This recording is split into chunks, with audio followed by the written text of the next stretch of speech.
Good morning, Level Up listeners, and welcome back. Yesterday, we mastered the Pomodoro technique, a powerful system for working in focused sprints with structured breaks. Today, in our 50th episode, we're talking about a secret weapon for your creativity that our hustle culture has tried to erase: the art of doing nothing. We'll explore the science of why purposeless pauses are not a waste of time, but an essential ingredient for your most brilliant ideas. Let's level up. Forget everything you've been told about constant hustle. Today, we're deep diving into a concept that kind of flips modern productivity on its head. Mm-hmm. The counterintuitive power of doing absolutely nothing. Right. In a world obsessed with being on, we're going to uncover why those purposeless pauses, Yeah.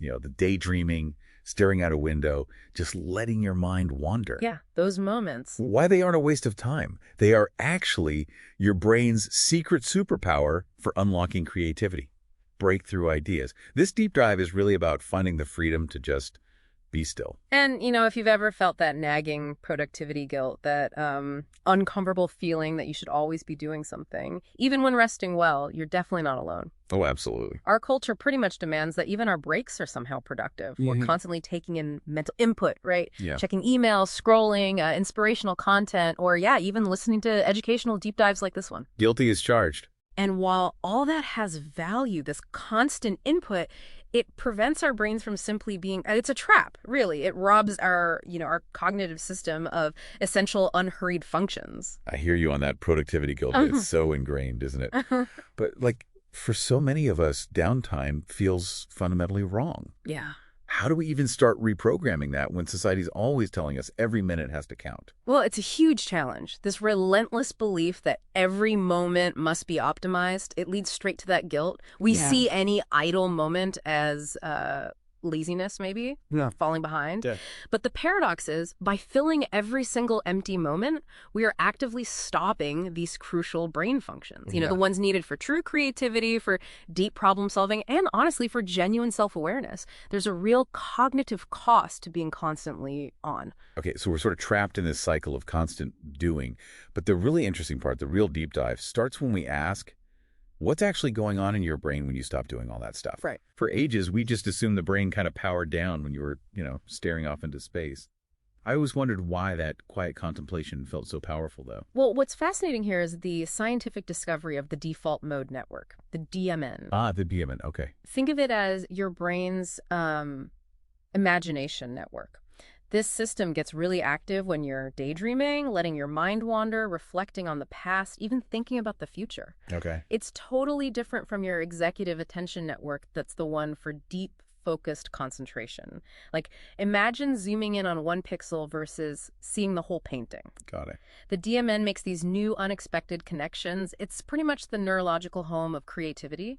The big problem, though, our modern lives keep us in constant focus mode, starving the DMN of the quiet time it, frankly, desperately needs to work its magic. You know that feeling, right? Yeah. Your best ideas. Yeah. They often don't hit you when you're forcing it, staring at a blank page or something. I remember wrestling with a presentation once, just staring for hours.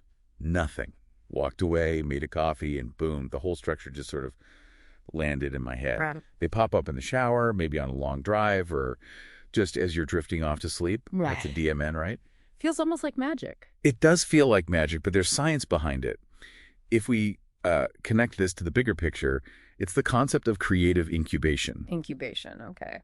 When you're stuck on a problem, sometimes the best thing you can do is actually step away. Just do nothing related to it. While your conscious mind rests, your subconscious keeps churning away in the background. Working behind the scenes. Exactly. Connecting dots in totally new ways. That's when you get that aha moment. Yeah. Mozart even talked about this, didn't he? He said his best ideas flowed when he was entirely alone and of good cheer, like traveling or walking after dinner. Not when he was trying to compose. Precisely. Not forcing it. It's like your brain is just shuffling all the cards randomly until suddenly a winning hand appears and you weren't even consciously playing. So if this kind of purposeless idleness is so powerful, how do we actually do it? Because it sounds counterintuitive, but learning to do nothing feels like it needs real discipline. real intention in our crazy overstimulated world? That's a really important question. How can you actually integrate this? Let's offer a couple of practical ways. First, maybe try the window gaze. The window gaze, okay. Yeah, just find a window, look out, and let your mind drift. No analysis. Sorry. Just let your eyes rest and your thoughts wander wherever they want. Simple enough. Second, try the boredom challenge. For, say, 5 minutes, put your phone away, like in another room, turn off screens, just sit. Just say that sounds hard. It is. You'll probably feel this intense urge to do something. It's almost physical, right? That itch. Totally. But resist it. Allow yourself to actually be bored, because that's precisely when your DMN kicks into high gear and those new connections start sparking. Wow. Okay. What a powerful idea then. This art of doing nothing. It's not about laziness at all. It's about trusting the process, isn't it? Understanding that some of your most important work actually happens when you're not technically working. Exactly. That's the core paradox. Our best work might just happen when we're off the clock. It's really in these quiet, unfocused moments that you connect with yourself, you solve those really complex problems, you dream up your most brilliant ideas. You know, the Indonesian novelist Pramodia Anantatur wrote something profound about this. Oh, yeah. He said, "Humankind is able to create new conditions and new reality. Everything that is worthwhile in human civilization has not only originated from, but has been inspired by dreams, by imagination." Wow. By dreams, by imagination. So maybe the most productive thing you can do today Yeah. is just do nothing at all. Give your mind that freedom to dream. Give it that space. Okay, here's your challenge then for everyone listening. The 5-minute gaze. Sometime today, find a window, set a timer for 5 minutes, no phone, no distractions.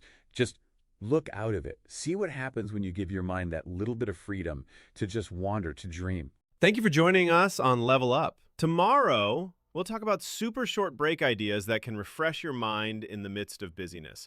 Until then, embrace the pause and keep leveling up.